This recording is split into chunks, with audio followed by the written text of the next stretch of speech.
মৰমৰ ছাত্ৰ ছাত্ৰীসকল, আজি আমি আৰম্ভ কৰিব লৈছোঁ ৪ৰ্থ শ্ৰেণীৰ পৰিৱেশৰ পাঠ ৪ জীৱ আৰু পৰিৱেশ। প্ৰথমতে আমি পাঠটো পঢ়ি লওঁ আহা। আজি কাতি বিহু।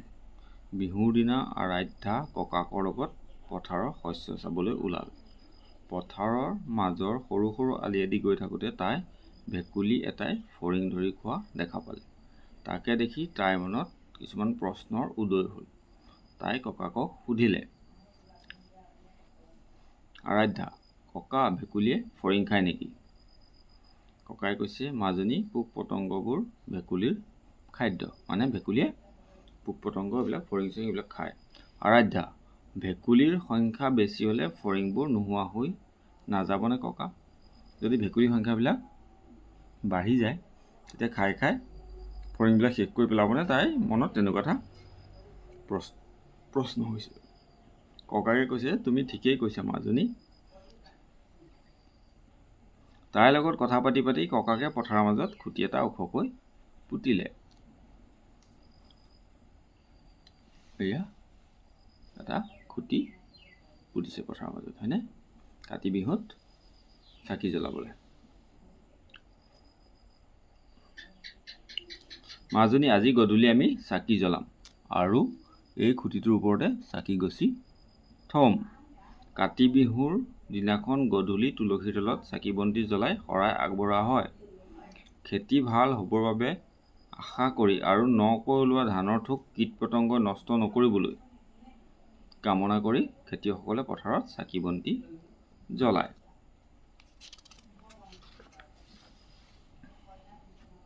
দুয়ো ঘৰলৈ উভতিবলৈ ধৰোঁতেই কিবা এটাৰ মাত শুনি আৰাধ্যাই ইফালে সিফালে ঘূৰি চালে।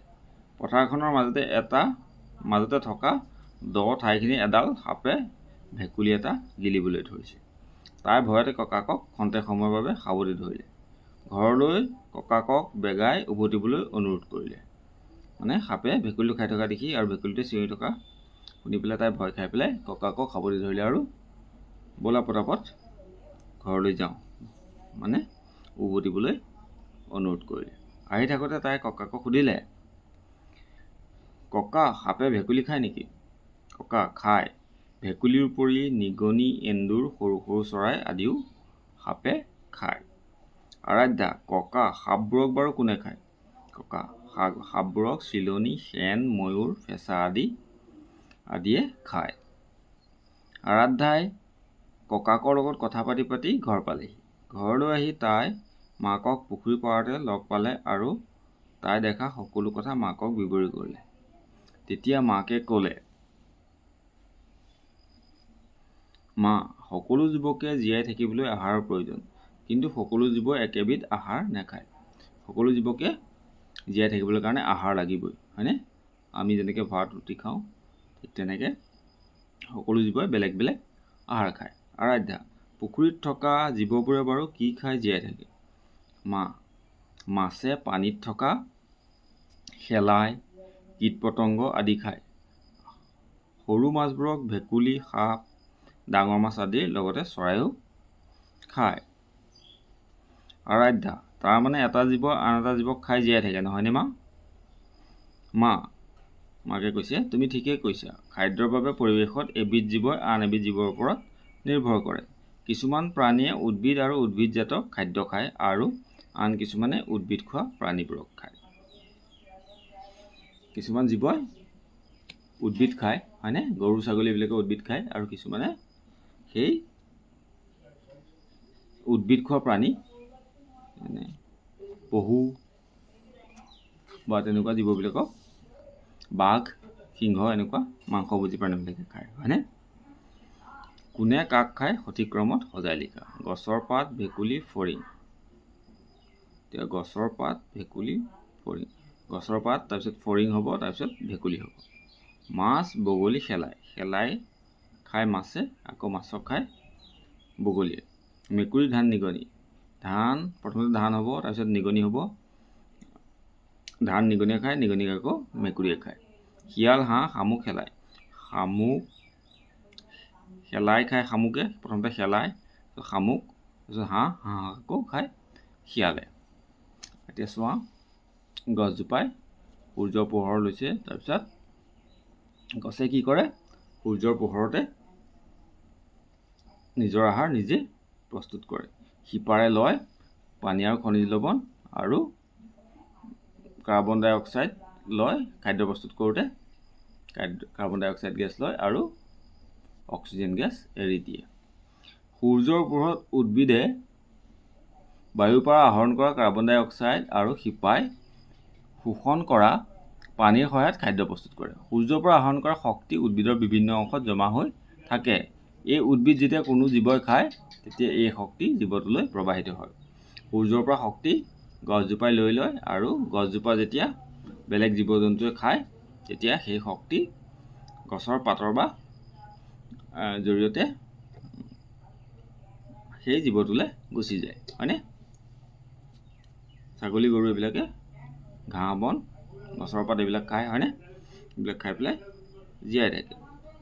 গছে গ্ৰহণ কৰা যিবিলাক সূৰ্যৰ পৰা শক্তি গছে পাইছিলে সেইবিলাক আকৌ গছৰ ডালপাত খাই উদ্ভিদ খোৱা প্ৰাণীবিলাকে সেই শক্তি পাই যায়।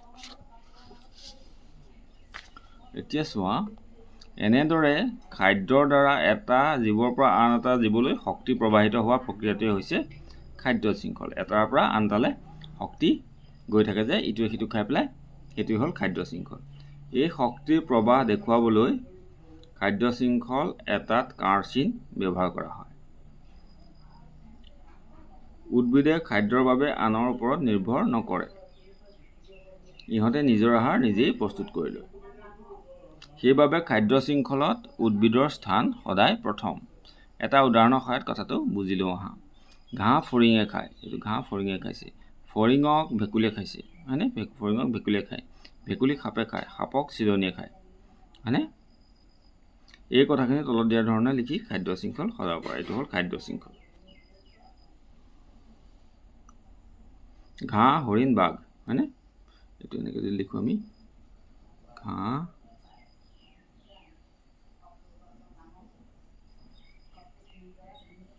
হৰিণ,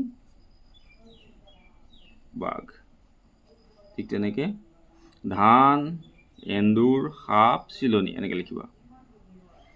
তাৰপিছত পখিলা, মানে ফুলৰ মৌ, পখিলা খায় তেজপিয়াক আকৌ শেন চৰাই খায়। প্ৰথমতে হ'ব ফুলৰ মৌ, তাৰপিছত হ'ব পখিলা, তাৰপিছত তেজপিয়া, তাৰপিছত আকৌ কি হ'ব? শেন চৰাই। এনেকৈ লিখিবা। এটা খৰাহীত এইটো খেল হা, বিভিন্ন জীৱৰ নাম লিখা কাৰ্ড থাকিব। প্ৰতিজন শিক্ষাৰ্থীয়ে একোখনকৈ কাৰ্ড বাছি ল'ব। এতিয়া কোনে কাক খাই শক্তি আহৰণ কৰে জানি লৈ ইজনে সিজনক একাদিক্ৰমে ধৰিবা। উদাহৰণস্বৰূপে, যদি কাৰোবাৰ হাতত ঘাঁহনিৰ কাৰ্ড পৰিছে,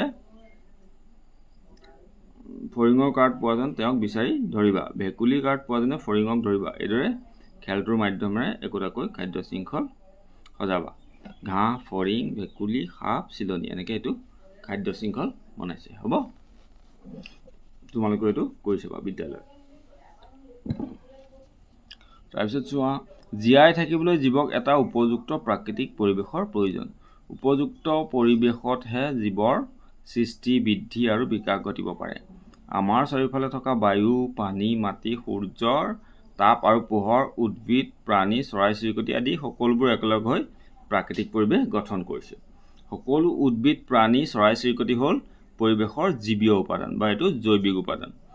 আনহাতে বায়ু, পানী, মাটি, সূৰ্যৰ তাপ আৰু পোহৰ হ'ল পৰিৱেশৰ অজীৱীয় উপাদান বা অজৈৱিক উপাদান। যোনবিলাকৰ জীৱ আছে সেইবিলাক হ'ল জৈৱিক উপাদান, যোনবিলাকৰ জীৱ নাই অজৈৱিক উপাদান বা অজীৱীয় উপাদান। পৰিৱেশত জীৱীয় উপাদানবোৰ প্ৰত্যক্ষ বা পৰোক্ষভাৱে অজীৱীয় উপাদানৰ ওপৰত নিৰ্ভৰ কৰি চলে, হয়নে? এতিয়া ইয়াত থকা জীৱীয় আৰু অজীৱীয়কেইটা তোমালোকে লিখিবা। বায়ু, পানী, শিলাখণ্ড, বালি, সূৰ্যৰ তাপৰ পোহৰ, উষ্ণতা, এইবিলাক অজীৱীয়। আৰু জীৱীয়বিলাক যোনবিলাক জীৱ আছে, ভেকুলী, মাছ, সাপ, ভেঁকুৰ, ধান, বাঘ, ঘাঁহ, কেঁচু, এইবিলাক বগলী, এইবিলাক হ'ল জীৱীয়। এইটো তোমালোকে লিখিবা। এতিয়া আকৌ এটা খেল দিছে, খেলো আহা। পৰিৱেশত থকা জীৱী আৰু অজীৱী উপাদানবোৰ এটাৰ লগত আনটো কিদৰে নিৰ্ভৰশীল থাকে সেয়া শিক্ষকৰ তত্বাৱধানত এটা খেলৰ সহায়ত অনুভৱ কৰোঁ। শিক্ষকে শিক্ষাৰ্থীসকলৰ সহায়ত সূৰ্য, বায়ু, মাটি, পানী, উদ্ভিদ, ফল, ফুল, কীট পতংগ, প্ৰাণী, চৰাই চিৰিকটি আদিৰ ছবিৰ কাৰ্ড কিছুমান তৈয়াৰ কৰি ল'ব। শিক্ষাৰ্থীসকলে প্ৰত্যেকে একোখনকৈ কাৰ্ড লৈ বৃত্তাকাৰে বহিব। প্ৰত্যেকেই নিজৰ কাৰ্ডখন সকলোৱে দেখাকৈ গাত লগাই ল'ব। এতিয়া এজন শিক্ষাৰ্থীয়ে ৰছীৰ বল এটালৈ ৰছীডালেৰে তেওঁ তৰ্জনী আঙুলিত মেৰিয়াব। ধৰা হওক সেই নিৰ্দিষ্ট শিক্ষাৰ্থীৰ কাৰ্ডখনত মাছৰ ছবি আছে।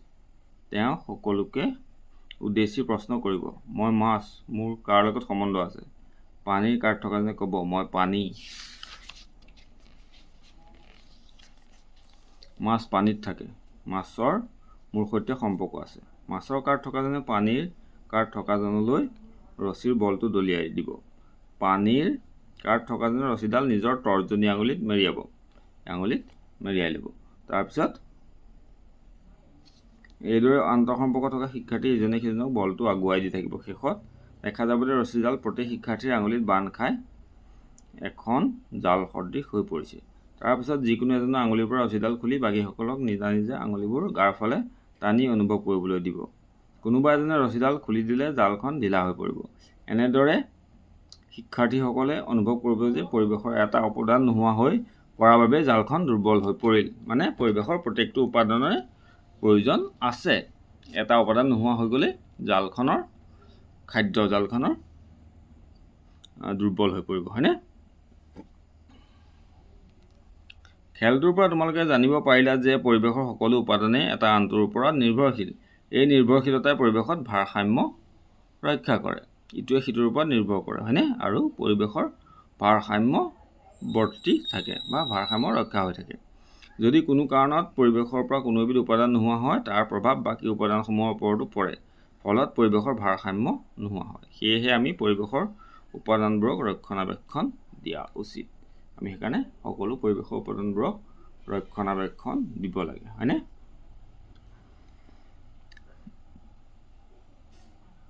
ধৰি লোৱা পৰিৱেশত যদি যিকোনো এবিধ উপাদান নোহোৱা হৈ যায়, তেতিয়া কি হ'ব? আনবিলাক উপাদানৰ বহুত অসুবিধা হৈ যাব, হয়নে? যদি ঘাঁহ বন নোহোৱা হৈ যায়, তেতিয়া কি হ'ব? ফৰিং বা তেনেকুৱা জাতীয় বস্তুবিলাকে কি খাব? আৰু ফৰিং নোহোৱা হ'লে ভেকুলীয়ে কি খাব? হয়নে? তেনেকৈ অসুবিধা হ'ব। এতিয়া চোৱা, এইটো হ'ব 2 নম্বৰটো, ঘাঁহ, হৰিণ, বাঘ।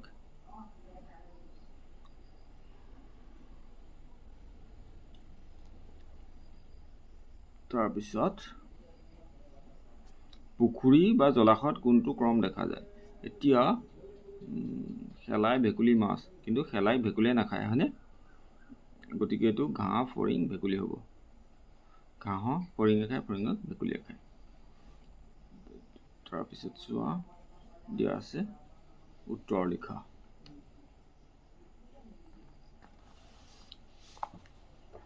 দুই নম্বৰ ক, পৰিৱেশত থকা জৈৱিক উপাদানবোৰ কি কি? উদ্ভিদ, প্ৰাণী, চৰাই চিৰিকটি আদি হ'ল পৰিৱেশৰ জৈৱিক উপাদান। খটো আছে উদ্ভিদে খাদ্য প্ৰস্তুত কৰিবলৈ কি গেছ ব্যৱহাৰ কৰে? উদ্ভিদে খাদ্য প্ৰস্তুত কৰিবলৈ কাৰ্বন ডাই অক্সাইড গেছ ব্যৱহাৰ কৰে। পৰিৱেশৰ 5টা অজৈৱিক উপাদানৰ নাম লিখা। পৰিৱেশৰ 5টা অজৈৱিক উপাদান হৈছে মাটি, পানী, বায়ু, সূৰ্যৰ তাপ আৰু পোহৰ। 5টা হ'ব, ঠিক আছে? তাৰপিছত চোৱা 3 নম্বৰটো, মাটি, পানী, বায়ু আদি হ'ল পৰিৱেশৰ অজৈৱিক উপাদান। উদ্ভিদে খাদ্যৰ বাবে আন জীৱৰ ওপৰত নিৰ্ভৰ নকৰে। এটা জীৱই আনটো জীৱক খাই পৰিৱেশৰ ভাৰসাম্য ৰক্ষা কৰে। তাৰপিছত বাসস্থানৰ বাবে এটা প্ৰাণী আন এটা প্ৰাণীৰ ওপৰত নিৰ্ভৰ কৰে নহয়, খাদ্যৰ বাবেহে কৰে। নেউল এবিধ মাংসভোজী প্ৰাণী, এইটো হ'ল শুদ্ধ, হয় মাংস খায়। প্ৰাণীবোৰে পৰিৱেশৰ সমতা ৰক্ষা কৰে, এইটো শুদ্ধ। এতিয়া শস্যক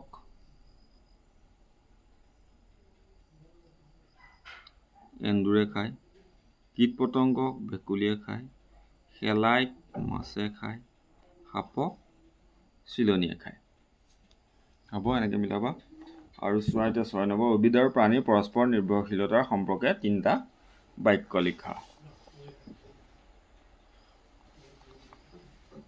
এতিয়া 3টা বাক্য লিখি দিছোঁ। উদ্ভিদে খাদ্য প্ৰস্তুত কৰোঁতে অক্সিজেন গেছ এৰি দিয়ে আৰু প্ৰাণীয়ে উশাহত এই অক্সিজেন গেছ গ্ৰহণ কৰে। প্ৰাণীয়ে নিশাহত এৰি দিয়া কাৰ্বন ডাই অক্সাইড গেছ উদ্ভিদে খাদ্য প্ৰস্তুত কৰিবলৈ গ্ৰহণ কৰে। উদ্ভিদে খাদ্য প্ৰস্তুত কৰিবলৈ কি গেছ লাগে? কাৰ্বন ডাই অক্সাইড। তাৰপিছত প্ৰাণীয়ে খাদ্যৰ বাবে পৰোক্ষ বা প্ৰত্যক্ষভাৱে উদ্ভিদৰ ওপৰত নিৰ্ভৰ কৰে বা উদ্ভিদৰ ওপৰত নিৰ্ভৰশীল, হয়নে? এইটো পাঠ ইমানতে শেষ হৈছে। আমি ইয়াৰ পিছৰ পাঠবোৰ কৰি যাম। তোমালোকে যদি ভিডিঅ'টো চাই ভাল পালা তেনেহ'লে প্লিজ চেনেলটো ছাবস্ক্ৰাইব কৰি দিবা আৰু ভিডিঅ'টো লাইক আৰু শ্বেয়াৰ কৰি দিবা। Thank U.